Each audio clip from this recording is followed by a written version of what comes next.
Examination kits పంపిణీ కార్యక్రమంలో భాగంగా దేశ రాష్ట్రపతి ఎవరు అన్న ప్రశ్నకు విద్యార్థులు సరైన సమాధానం చెప్పకపోవడంతో మెదక్ ఎంపీ రఘునందన్ రావు అసహనం వ్యక్తం చేశారు.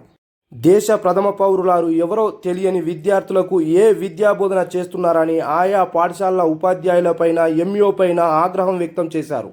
ప్రతి పాఠశాలలో దేశ ప్రధాని, రాష్ట్రపతి, రాష్ట్ర సీఎం ఫోటోలను ఏర్పాటు చేయాలని ఎంఈఓ ప్రవీణ్ బాబుకు ఆయన ఆదేశించారు.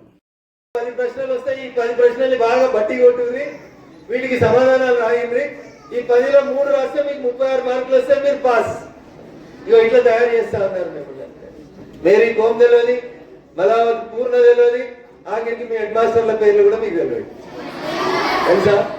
ఇంత గొప్ప చదువు చెప్తున్నారు మా సార్లు. అందుకని మా సార్లకు ముందుగా మాట చెప్పిన, the destiny of a nation is decided in the 4 walls of classroom. మీ పిల్లల్ని మీరు ఏం తయారు చేయాలనుకుంటే పద్మజ అవుతారా కారా? అవుతారు. కానీ మనకి ఇంట్రెస్ట్ ఉండాలి. మా సార్లకు కూడా ఈ మధ్యలో రాజకీయాలకు రావాలని చాలా మంది కోరికలు ఉన్నాయి. రాని మా సార్లను కూడా వెల్కమ్ చేస్తాం.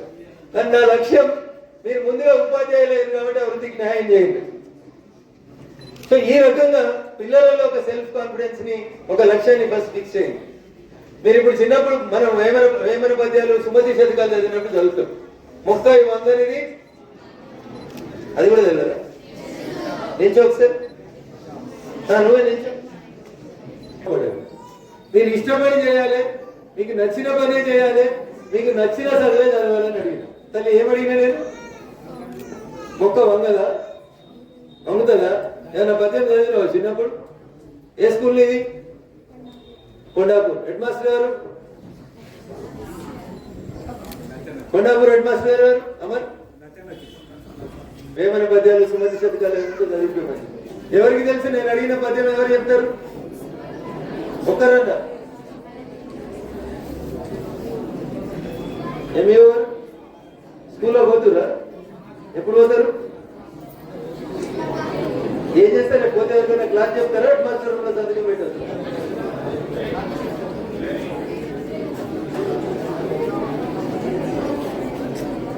సో ఇదే నేను చెప్తున్నాను.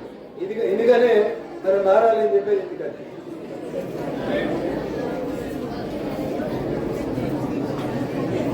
చెప్పలేదని మీ తెలుగు టీచర్ నిలబెట్టి ఆ పద్యం ఏందో నేర్చుకుంటామనే కోరిక ఉన్న ఎవరో చెప్పుకున్నా? ఎవరి కోరిక లేదు. అయిపోయిందా? క్లాసులో కూర్చున్నామా? 40 నిమిషాలు అయిపోయిందా? డ్యూటీ అయిపోయింది వెళ్ళిపోతున్నాం అంటే గిట్లే ఉంటారు. అది డ్యూటీ అనుకుంటలేదు నేను. టీచర్ అనేటువంటి వ్యక్తి ఈ సమాజాన్ని మార్చేటువంటి వ్యక్తి. అమ్మా నాన్న తర్వాత పిల్లలు ఎక్కువ ఇష్టపడేది ఎవరంటే, నాకు పలానా సైన్స్ టీచర్ ఎక్కువ ఇష్టం, నాకు పలానా మ్యాథ్స్ టీచర్ ఎక్కువ అని ఇష్టం అని చెప్పి చెప్తారు. మాకు చదువు చెప్పినప్పుడు బీఈడీలో కోచింగ్ ఇచ్చినప్పుడు నేను చిన్న పోరాడు లేక జీన్ పాయింట్లు వేసుకొని, టీ షర్ట్లు వేసుకొని పోయేటండి క్లాస్కి బీఈడీ చదువుకునేటప్పుడు. మాకు సైకాలజీ చెప్పే మా సార్ చెప్పిండు ప్రొఫెసర్, అరే నువ్వు ఇట్లుంటే నువ్వేం చదువు చెప్తావు పోరగాళ్ళకి, నిన్ను చూస్తే వాళ్ళు కూడా చినిగిపోయిన జీన్ పాయింట్లు వేసుకొని వస్తారు, ఖరాబ్ అవుతారు. సార్ అంటే ఒక మోడల్ లాగా ఉండాలి. సార్ అంటే పిల్లలకి ఒక దైవంలా కనబడతాడు. అందుకని మంచి బట్టలు వేసుకో, తెల్ల బట్టలు వేసుకొని మాకు uniform white point white shirt కుట్టించే టీచర్లే. సరే ఇప్పుడు కూడా చాలా మంది టీచర్లు రకరకాల కలర్ బట్టలు వేసుకొని వస్తారు, అది వేరే విషయం. కానీ so that is the impression what the teacher creates on the students. ఇది మీరు నేర్చుకోవాలి.